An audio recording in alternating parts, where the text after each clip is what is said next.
Good morning. Thanks for having us here. I'm Carla Deering. I'm CEO of SUM180. Still over my isn't it? Oh, great. Is it on?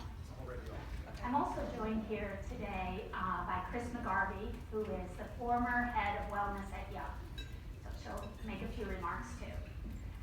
Today we want to talk to you about the crisis in the country with employees and their financial stress. I want to share with you the data and what companies are doing today, what some of the approaches we think are worth thinking about. And Chris is going to give you a little background on how Young has approached this as a practitioner. So I think that will help, and we'll leave time for questions. Zoom down. Oh, your money. Look at this slide. How does it make you feel? It's not exactly puppies and kittens, is it? Oh, what about yesterday with the cute dog and the family? The fact of the matter is, this doesn't make employees feel good. It is very stressful, very overwhelming for many of them. Money is a scary topic, and many employees are just really tuned out on the issue because of the feelings that the emotion around it. Let's explore that a little bit. We have done a number of informal Twitter polls in the course of our work, and so we'll just, these are just the questions that you just ask an average person. So, where are you at? Sorry about that, but that's the stuff you say on Twitter. Where are you at with saving for college for your kids? So those are the options that we're given. So I'd like to ask, raise of hands, how many people think that the first one is the top answer? How about the second one? We'll need minimal loans. Hoping for scholarships. Or other. So here are the results. There it is.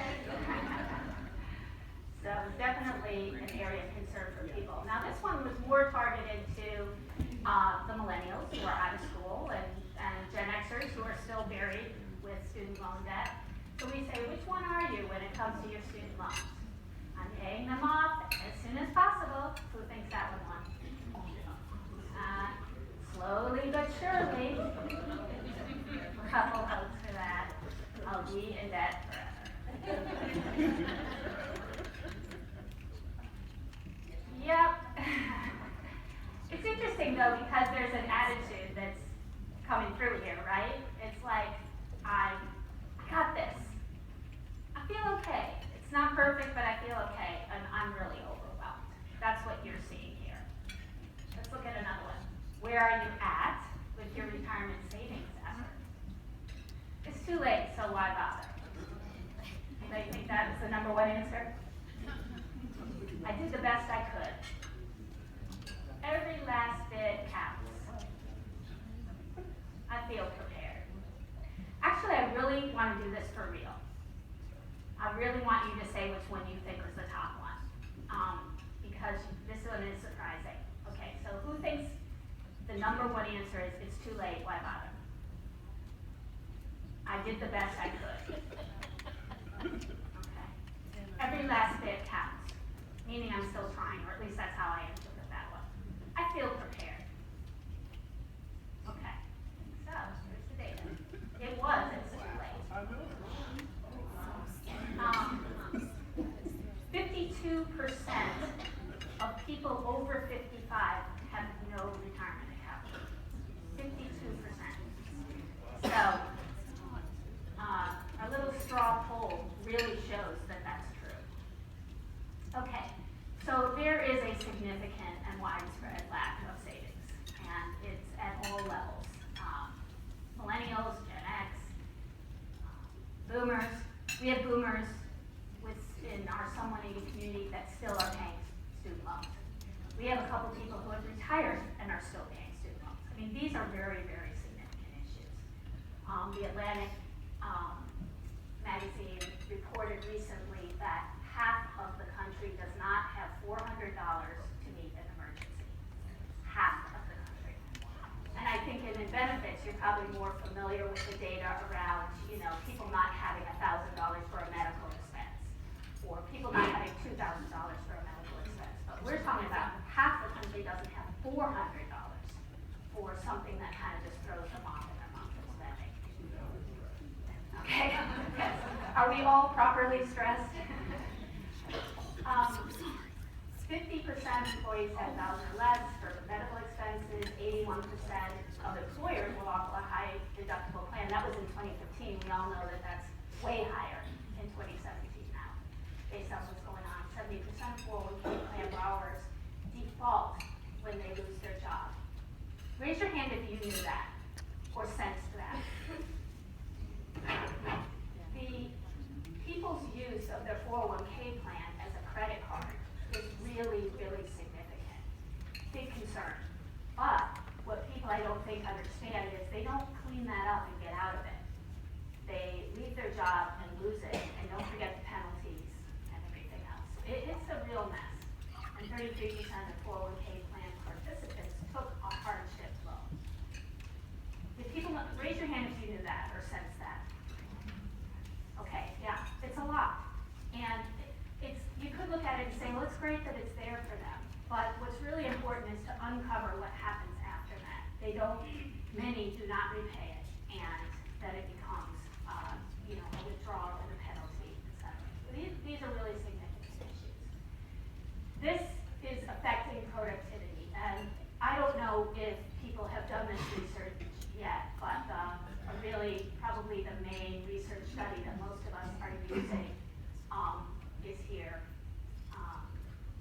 quoted here, and I'm sure we can share this the deck with everyone. But there are great attempts being made to actually measure the loss of productivity, and I think these are early days, but there is a little bit of data out there.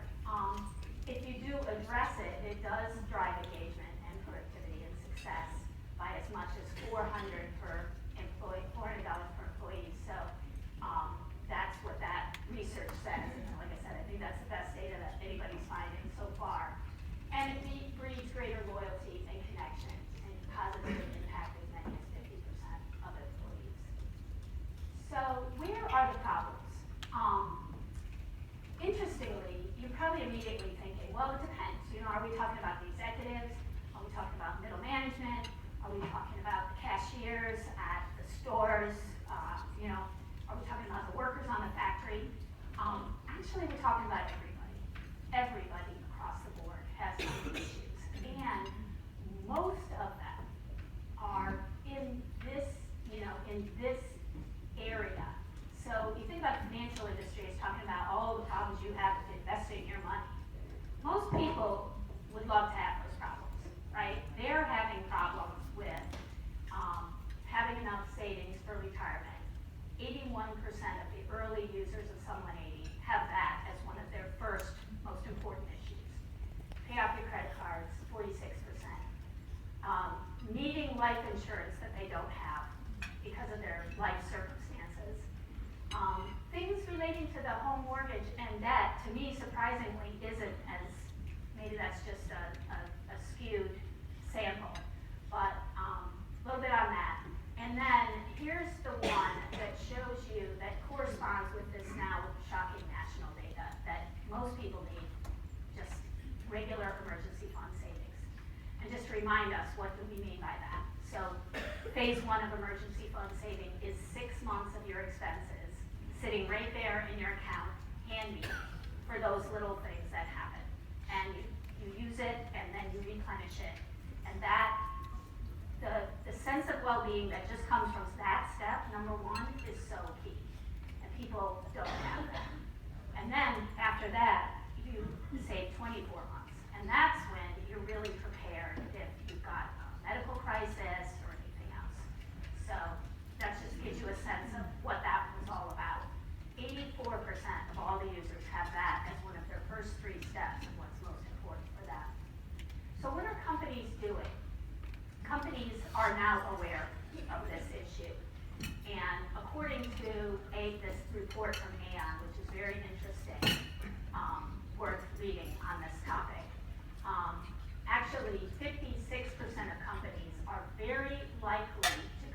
or focus on financial well-being of employees in the coming year.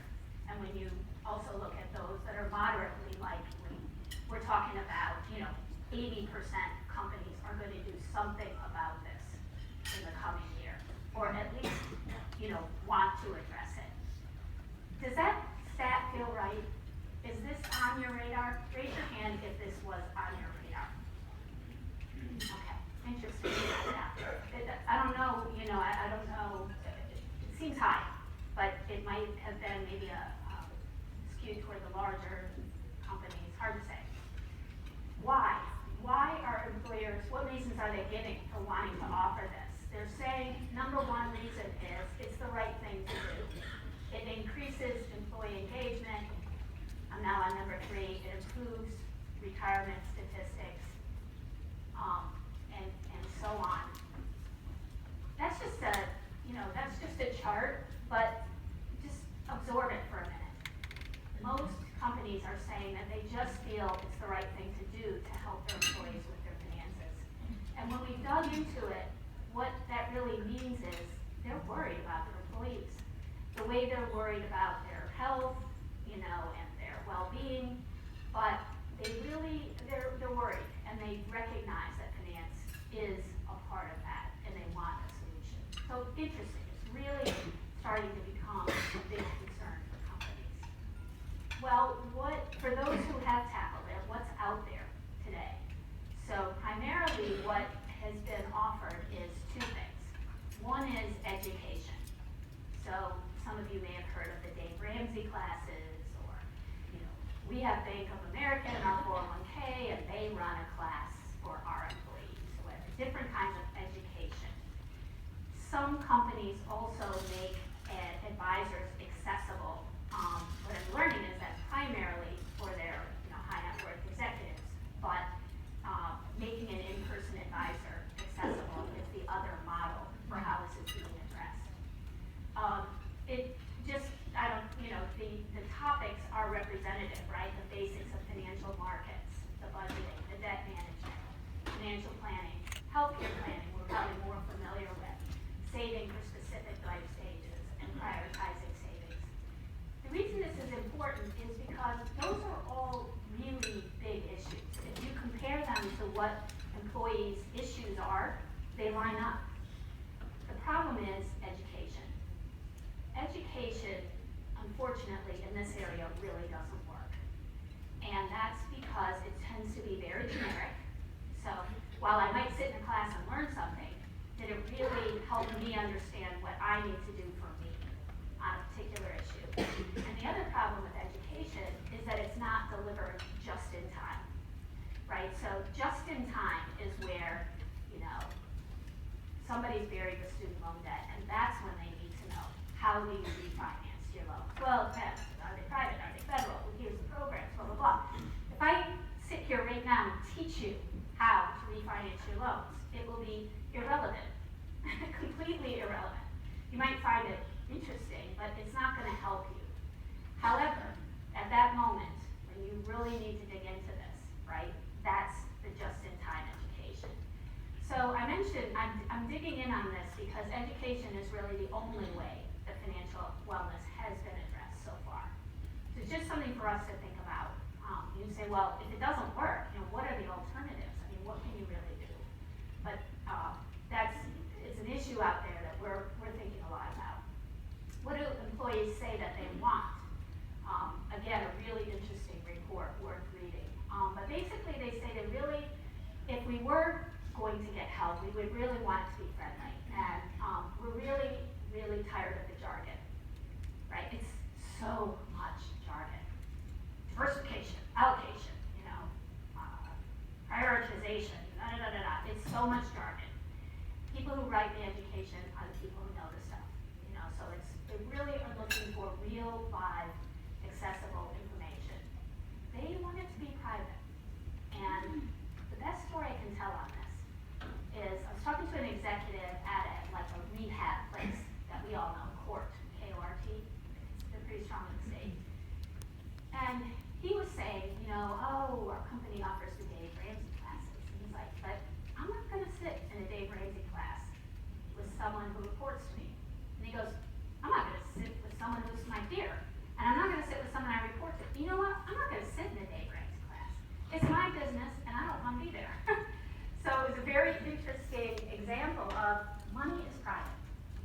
very private. And people need, what they really need, we've learned in our work, they really need a quiet moment to see where they stand.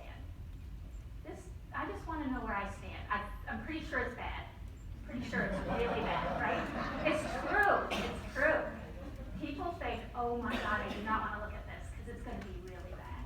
If you had a little moment, and let's just say, for instance, you did a little app and it's like, I have 4,000 in credit card debt. This is terrible. I'm terrible. And it pops up and it says, hey, guess what? You have less credit card debt than the national average, which is 7,000. Good job. Let's start.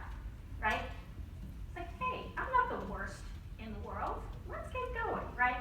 So I know you know this way of thinking, because this is very positive benefits kind of way of thinking, but it's not applied to money. And I think you probably get that we think it needs to be. They want it to be online because that is where they work. And I understand, that's where they hang out. I understand that you're like, well, not really, that guy on the shop floor really doing this, etc. But I don't know how skeptical people are about this, but the data is really showing that this is where people want to quietly, privately deal with it. So just a few more examples. Where are you with, we covered this one already, but I think now that we've kind of heard what the data is, we can go back to the data. We realize that there are real reasons why people are where they are on these issues. Here's another one. You need to deal with your money, but sometimes it's hard to get motivated. What would actually encourage you to start? And I think that's a big question. Jody, our social media person, is back there, and she's the one who sets these up and runs them. We were in my office saying, we have no idea what the answer to this one is going to be. Really, really want to know. Well, seeing the numbers, one. And I think it's a little bit like what I was saying. I just want a quiet moment to explore and see where I stand. And then I feel like I can move forward. Having a few next steps was on the list, but look how people want to know where they stand. And I want you to take that away from this talk. If there is one phrase that we've learned that people want, they want to know where they stand. Because once they know where they stand, they can move forward. We thought a lot about how would you address all of this? And the fact is that the new digital world really lets you get at some of these problems. We believe that, a quiet moment online where you can put in your information privately and get some feedback. First thing you need to get is what you're doing right so that you're empowered to move forward. But then, the second one, just a couple of steps.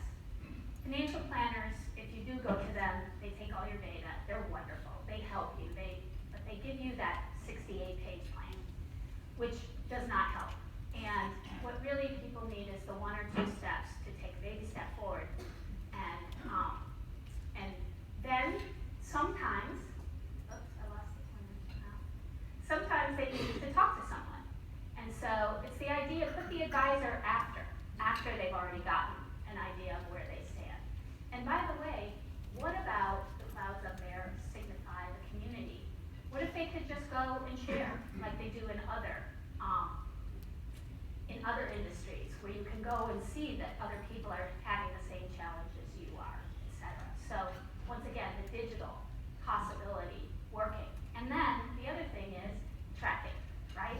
So just like we all may have the Lose It at, and we track our food and find out if we're doing well, and let's be honest, we do that for what? 1 week? Raise your hand. Okay, who's made it 2 weeks on Lose It? Nobody? Not me either. It's funny. So don't think that we don't know that people will put in their numbers for all of about 1 week, right? And then they'll stop. So this is, when we talk about tracking, we're talking about a gentle text that comes and says, hey, how's that credit card going? Or whatever. We're going to have to use the technology to get past all of these issues. It's like Weight Watchers for your money, right? So if someone goes into Weight Watchers and they got like 80 pounds to lose, Weight Watchers doesn't go, oh, got a lot to do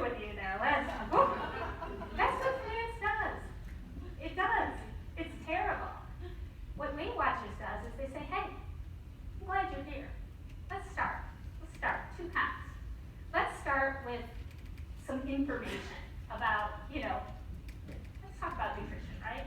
A donut is a 6. Broccoli is a 0. You can understand that. So money is like that, let me show you. If you spend this money, if you took this money and put it against your credit card, look what happens. Look how much you save. Look how good you feel. Let's just do that. Let's do $20 more a month. It's Weight Watchers for your money. We don't have to reinvent the wheel. We have to do Weight Watchers for your money. We have to give engagement, right? And you all know this best of all. If you, what are the principles of engagement? Friends, feedback, and fun. Of course, there's 10 different ways to say this, but basically it's always the same. Friends, feedback, and fun. I've got to feel like I'm not alone. I've got to be tracking and knowing. And I've got to have a sense of accomplishment. You could say, well, what is fun about money? I'm sorry, it is fun. When when that credit card debt is going. I'll give you an example of one of my colleagues. She found out from SUM180 that she had some credit card debt that had to go. That was not what she thought her number one task was, but she learned that it was. So she said, well, I'm working on it. And one of the ways I'm working on it is instead of going to fancy restaurants, we're going to cool ethnic restaurants. And I'm taking the savings of that and I'm putting on credit cards and I'm having fun with that. She's like, I'm having fun with that. And a friend of hers said, well, you know what I do? I log into my bank account and make the payment right at the end of the meal. She's like, that sounds so fun. Okay. I don't know. I think it sounds fun. But of course, I'm passionate about this. But anyway, the point being that fun actually, if you look it up in this context, it's mastery. It feels good. Mastery. I love that word because it can be applied to money. It can be fun. It's got to be simple. It's got to be accountable. It's not education unless it's just in time, right when they need it. It's got to be comprehensive. It's got to know their whole picture so it can give them good advice. And if it knows their whole picture, then it can make personalized advice. This one woman whose husband had died, she cried. And she said, I thought you were going to tell me to save $100,000, which I know I should do for my family. She goes, but you told me in my plan, my 3 steps, you told me to save $4,743. And I cried when I saw that number because I actually can do that. She's like, thank you for not telling me a number that I can't do. Well, it's the Weight Watchers for money. We, personalized, doable next steps. It needs to be private. I think you made that point. And it needs to be arm's length. Companies want to help, but they can't know, or maybe they can. I think this is something that we all need to debate. But they really can't know the full picture, maybe. And so it needs to be arm's length, and where this is all being kept somewhere else, on someone else's server. And yes, the company is getting aggregate numbers, but not the details. People have to feel that that's the case. So let's go back to the Weight Watchers of money. And I'm going to ask Chris to speak for a minute about the journey at Young on this topic. Thanks, Carla. One of the things I really liked hearing about was when Carla said, really, you think about how many people aren't saving and the financial crisis that we're in. And I just think it's interesting that as our waistlines are growing in the United States, our bank accounts are shrinking. And I think, she's really right on about this Weight Watchers approach. I think the other thing that I heard when Carla was speaking that I hadn't really thought about, but she said, the number one thing people want is to see their numbers. And if you think about it from a weight loss standpoint, how do you know your numbers? It's a scale, right? So this is a scale for financial wellness. I think that's amazing. So like Carla said, just want to share a little bit about my experience and what Young was doing to get to the financial well-being component. So it was about 2008, 2009, probably some of your companies as well, started looking at what can we do to really impact and drive down healthcare costs. And a lot of research was going into wellness. And what does wellness look like? Now it's big. I mean, a lot of people are talking about wellness. A lot of people are talking about well-being. And the thought at the time was, let's go after some lower hanging fruit. It's easy for people to check off their list, I exercise today. So that's one. The next thing is that's very tangible is nutrition, right? So we can track what we're eating. Obviously that gets a little bit harder because it's a behavior change. So, excuse me, continuing to do that, and then how that relates to the business is reaching, obviously on the healthcare claims, the medical claims, driving that cost down. As an employer, you're contributing obviously a significant portion to that. But what Young decided to do was something really unique at the time. They went in a different direction than most companies were doing. They made it about the culture, and it was positive. So Young never called it wellness, they called it energy. And they talked about having the most energy you could have, right? And so that meant getting your energy up through exercise, nutrition, being your best. And that was a great model, because now what is happening in the industry is companies are saying, well, we went the wrong direction. We shouldn't have penalized people, right? Shouldn't have made them feel bad. If you don't work out, you don't eat right, you're gonna have to pay more to be on the medical plan. Instead, hey, great job. We're glad you're here. Way to get going, let's get started, let's get you the most energy. So I think that's really unique, and now companies are starting to do that as well.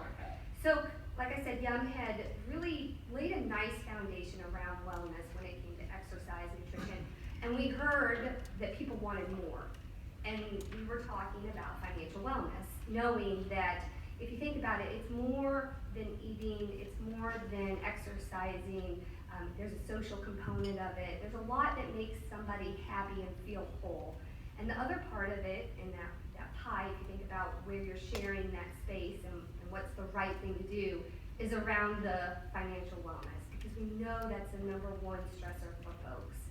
So in the journey, what we saw through research and looking at different partners is exactly what Carla's saying. There's education, and then there's, you can meet with a financial advisor, and both are great, but ultimately what you're trying to do is a behavior change. And I think that's where you really see some of what Carla's talking about, is it's personalized, and then that Weight Watcher solution. How much weight I have to lose is different than how much weight somebody else has to lose. And that is a plan that needs to be personalized to each individual. So that's a little bit about the journey that I experienced, and just wanted to share that with you. I'm going to turn it back over to Carla. Thank you.